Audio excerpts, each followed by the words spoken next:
সুপ্রিয় শিক্ষার্থী বন্ধুরা, সকল আমার সালাম গ্রহণ করবে। আসসালামু আলাইকুম রহমতুল্লাহি ওবরকাতুহু। আশা করি সকলেই ভালো আছো। তোমরা যারা সপ্তম শ্রেণীতে, তোমাদের 10 তারিখে অর্থাৎ আগামী 10 তারিখে তোমাদের বাংলা পরীক্ষাটা হবে। বাংলা পরীক্ষার নমুনা প্রশ্নে যে নমুনা প্রশ্নটা তোমাদের দেওয়ার চেষ্টা করছি। এটা মূলত ষষ্ঠ শ্রেণীর যে বাংলা প্রশ্ন এসেছিল সেই বাংলা প্রশ্নের আলোকে তোমার তৈরি করা।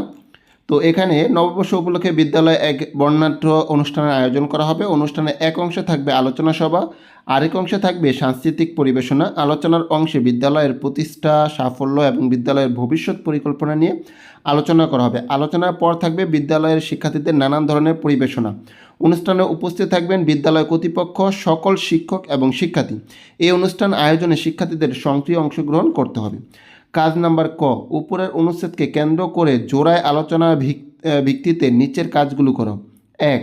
এই অনুষ্ঠানের আয়োজন নিয়ে কথা বলা যায় এমন ব্যক্তিদের একটা তালিকা তৈরি করো বা তালিকা বানাও। এটা ষষ্ঠ শ্রেণীতে আসছিল এরকম, ঠিক সেমটাই আর কি নমুনা আকারে তোমাদের এখানে দিচ্ছি, ঠিক আছে। বানানো তালিকা থেকে যে কোনো একজন ব্যক্তির নাম বাছাই করো। তোমার বাছাই করা ব্যক্তির সাথে কথোপকথনের একটি নমুনা তৈরি করতে হবে। এই যে একটা ডায়লগ মানে কথোপকথন তৈরি করতে হবে। কথোপকথনের তৈরির সময় নিচের বিষয়গুলো খেয়াল করতে হবে। যেই কথোপকথন বা ডায়লগ তৈরি করবে এখানে কী কী থাকবে দেখো। কথোপকথনটি হবে তোমার বিদ্যালয়ের নববর্ষের অনুষ্ঠানকে নিয়ে। কথোপকথনের সর্বনাম অনুযায়ী ক্রিয়া শব্দের মর্যাদা ব্যবহার করতে হবে।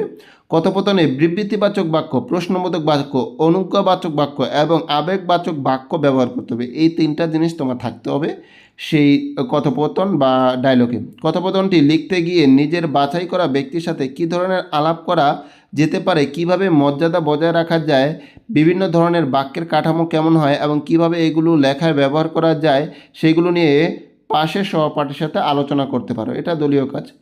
নমুনা কথোপকথনটি লেখার আগে ওই যে ব্যক্তির সাথে আলোচনা করে, মানে বন্ধুর সাথে আলোচনা করে তুমি কি কি বিষয় জানতে পারলে তার মূল কথা সংক্ষেপে লিখতে হবে, ঠিক আছে। এই কাজটা করতে হবে।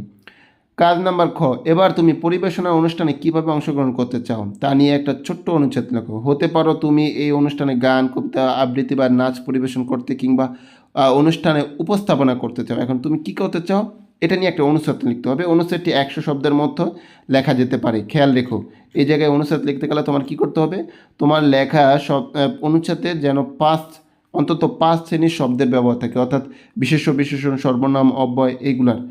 এরপরে এই অনুচ্ছেদে যে অন্তত 5 ধরনের জ্যোতি চিহ্নের ব্যবহার থাকে। এই জায়গায় 5 শ্রেণীর শব্দ, এই জায়গায় তোমার প্রত্যয়, তোমার অনুসর্গ, এগুলো কিন্তু থাকবে। এটা যেহেতু নমুনা প্রশ্ন, এই কারণে আমি জাস্ট ওই 6 সেক্টর কপি করে মানে ওই কোয়ালিটিতে তোমাদের একটা প্রশ্ন তৈরি করলাম।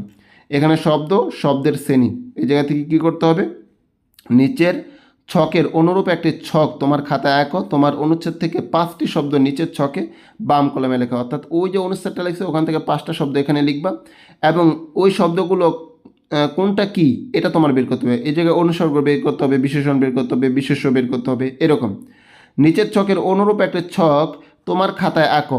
তোমার ব্যবহৃত 5টি জ্যোতিচিহ্নের ব্যবহারের কারণ দেখা। ওই যে জ্যোতিচিহ্ন ব্যবহার করছো, দাড়ি, তারপরে কমা, তারপরে তোমার ড্যাশ বা ব্রেকেট, এইগুলো কেন ব্যবহার করছো, এই জ্যোতিচিহ্ন ব্যবহারের কারণগুলো তোমার আবার লিখতে হবে, ঠিক আছে।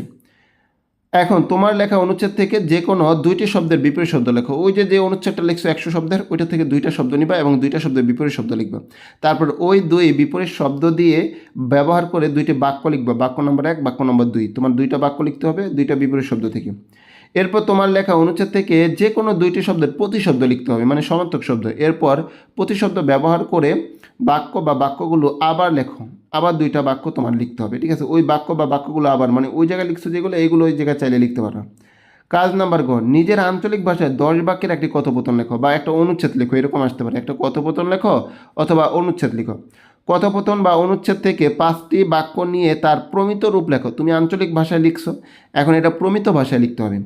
5টি আঞ্চলিক শব্দের প্রমিত রূপ লিখে প্রমিত উচ্চারণ দেখো। তোমার প্রমিত রূপ লিখতে হবে এবং প্রমিত উচ্চারণ তোমার দেখাইতে হবে।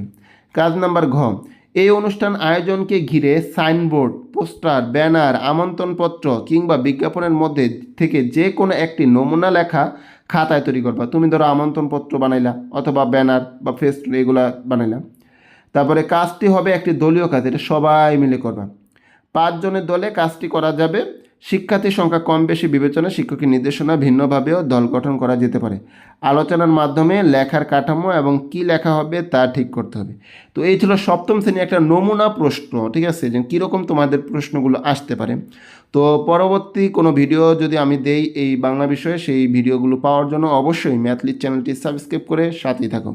দেখা হবে ইনশাল্লাহ পরবর্তী ভিডিওতে। সে পর্যন্ত আল্লাহ হাফেজ, আসসালামু আলাইকুম।